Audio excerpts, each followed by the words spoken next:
మళ్ళీ ఎలా అసెంబ్లీ ఎట్లా జరిగింది అనుకుంటున్నారులే. మరి నిన్నటితో పోలిస్తే జర నిదానంగానే జరిగింది.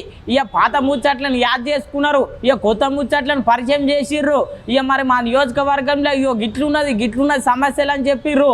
మరి కొత్తగా అడుగు పెట్టిర్రు కదా అసెంబ్లీలో, వాళ్ళు కూడా మాట్లాడిర్రు. ఏమేం సంగతో సార్ చూద్దాం పండి. ఎన్నో రోజుల సంధి రసవత్తరంగా కొనసాగుతున్న అసెంబ్లీ సమావేశాలు ఇలా నిమ్మలంగా నడిచినాయుల్లో. మొదలు స్పీకర్ సార్ పల్లా రాజేశ్వర్ రెడ్డి సార్కు పాలు పంచుకోనికి అవకాశం ఇచ్చిండు. ఏం మాట్లాడిండో ఒకసారి వినుండ్రి. మిగతా ఏదైనా ఆపైనా కూడా ఈ యొక్క పాల ఉత్పత్తిదారులకు సంబంధించిన బకాయిలని వెంటనే చెల్లించాల్సిందిగా మీ ద్వారా వ్యవసాయ శాఖ మంత్రిని కోరుతున్నాను. ఇన్నర్ గదుల్లో చాలా మంది పాలదందా చేసేటోళ్ళు ఆగమయ్యిర్రు. వాళ్ళ పాలదందా బిల్లులన్నీ రిలీజ్ చేయాలని చెప్పి కోరిండు. అటెనక కడియం సిఆర్ సార్ లేచి హామీలు 100% అమలు చేస్తారా లేదా అంటే చిన్న ముఖ్యమంత్రి గీ తీర్ల కుల్ల సమాధానం ఇచ్చిండు. నాకేమీ భేషజాలు లేవు, మాకేమీ వేరే ఆలోచన లేదు. ఉన్న ఆదాయం ఇంత, ఖర్చు ఇంత, దీనికోసం ఈ స్కీమ్స్ ఉన్నాయి, ఈ శాలరీస్ ఉన్నాయి, ఈ డెట్ సర్వీస్ ఇంత ఉంది, దీనికోసం ఇంత ఖర్చు పెట్టాలా. మొత్తం యాన్యువల్ ఫైనాన్షియల్ స్టేట్మెంట్ని మేము ముందు ఉంచాం. దయచేసి దీన్ని అర్థం చేసుకొని దీన్ని సంతృప్తి పడ్డారని నేను అనుకుంటున్నాను. ఏకగ్రీవంగా దీన్ని అభినందిస్తారని నేను అనుకుంటున్నాను. ఇన్నర్ గదుల్లో సారు ముచ్చట మంచిగా నిమ్మలంగా నిదానంగా చెప్పిండు. అటెనక కడియం సిఆర్ సార్ లేచి మేమిచ్చిన ఉద్యోగాలకే మీరు నియామక పత్రాలు ఇస్తున్నారు, గిదెక్కడి కథ అని అడిగితే మళ్ళీ మీ అకౌంట్లోనే వేసుకుంటున్నారు, మీ పార్టీదే ముచ్చట చెప్తున్నారు. గిదెక్కడి కథ అని అడిగితే మొత్తం ఆగం చేస్తున్నారు అని చెప్పి చెప్పుకొచ్చిండు సారు. ఒక్క నోటిఫికేషన్ ఇంతవరకు ఇవ్వలేదు. ఇవ్వకుండానే ఈ ఉద్యోగాలని కాంగ్రెస్ పార్టీ ఇచ్చినట్టుగా మీ అకౌంట్లో వేసుకుంటున్నారు. ఇన్నర్ గదుల్లో గీ ముచ్చటకే పొన్నం సార్ గీ తీర్ర సమాధానం ఇచ్చిండు. శ్రీహరి గారు గౌరవ మాట్లాడినటువంటి భాషకు సంబంధించి వారు అన్నటువంటి మేము ఎక్కడ కూడా ప్రభుత్వంలో ఇప్పుడు మేము 2 నెలల ఎందుకు సార్ ఇప్పుడు 2 నెలలనే నోటిఫికేషన్ వేయలే. Telangana state public service commission వేసినాము. Telangana state public service commission నియమించింది ప్రభుత్వము. నోటిఫికేషన్ల ప్రక్రియ కొనసాగుతుంది.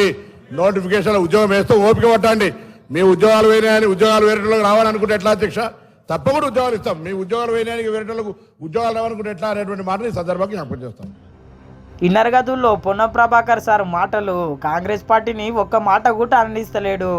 అటెనక కడియం సిఆర్ సార్కి రేవంత్ సార్కి నడుమున్న మంచి సంబంధం చెప్పుకొచ్చిర్రు. నా జూనియర్ రేవంత్ అని చెప్పి గీ తీర్ర యాద్ చేసుకున్నాడు కడియం సిఆర్ సారు. మా పార్టీ ఏమని అనుకొని ఆ పార్టీ ఏమని అనుకొని నేను ఒక మాట మాత్రం చెప్పాలనుకుంటున్నాను. నేను ప్రస్తుత ముఖ్యమంత్రి రేవంత్ రెడ్డి గారు పూర్వాశ్రమంలో మేము ఒకటే స్కూల్లో చదువుకున్నాం సార్. నేను సీనియర్ స్టూడెంట్ సార్, ఆయన జూనియర్ స్టూడెంట్ సార్. ఆయన ముఖ్యమంత్రిగా ఉండాలని మాత్రము నాకు మనసు నిండా ఉన్నది సార్. కానీ రేవంత్ రెడ్డి గారు కొంచెం మీ వాళ్ళతో జాగ్రత్తగా ఉండండి. ఇంటుంటే మస్తు అనిపించిందిలే. ఇద్దరు ఒకటే తాన చదువుకున్నారు, ఇప్పుడు మళ్ళా ఒకటే అసెంబ్లీలో ఇద్దరు ఉన్నారు. మీరు సూపర్ సారు, ఎంతో మందికి ఆదర్శము. అటెనక అసెంబ్లీలో కొత్తగా అడుగు పెట్టిన వాళ్ళకు అవకాశం ఇచ్చిండు స్పీకర్ సారు. తర్వాయిన లేచి ఒక్కొక్క ఎమ్మెల్యే మస్తు సమస్యలు చెప్పుకొచ్చిండ్రు. ఆనాడు కాంగ్రెస్ హయాంలో కట్టిన కడెం ప్రాజెక్ట్ మరి ఇప్పటి వరకు కూడా దాని యొక్క మరమ్మతులకి ఎలాంటి నోచుకోలేదు.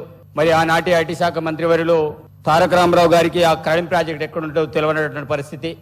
2 సార్లు తెగడానికైనా కనీసం గ్రీసుకు కూడా డబ్బులు పెట్టిన పరిస్థితి.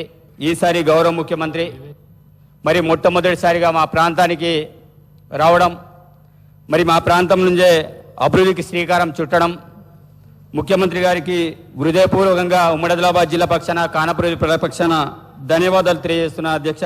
నేను డాక్టర్ కాబట్టి అధ్యక్ష ఒకటే, అక్కడ మాకు స్టాఫ్ అనేది చాలా తక్కువ ఉంది అధ్యక్ష. మాకు ఈ ఏదైతే డిస్ట్రిక్ట్ హాస్పిటల్ కానివ్వండి, ఆడ స్టాఫ్ అనేది సరిగ్గా ఉండదు. మా పిహెచ్సిలు, సిహెచ్సిలు ప్రతి ఒక్క ప్లేస్లో కూడా స్టాఫ్ చాలా తక్కువ ఉంది అధ్యక్ష. ఆ స్టాఫ్ కోసం అని కూడా మా హెల్త్ మినిస్టర్ వర్యుని దామోదర్ రాజనరసింహ గారిని మరొకసారి కోరడం జరుగుతుంది.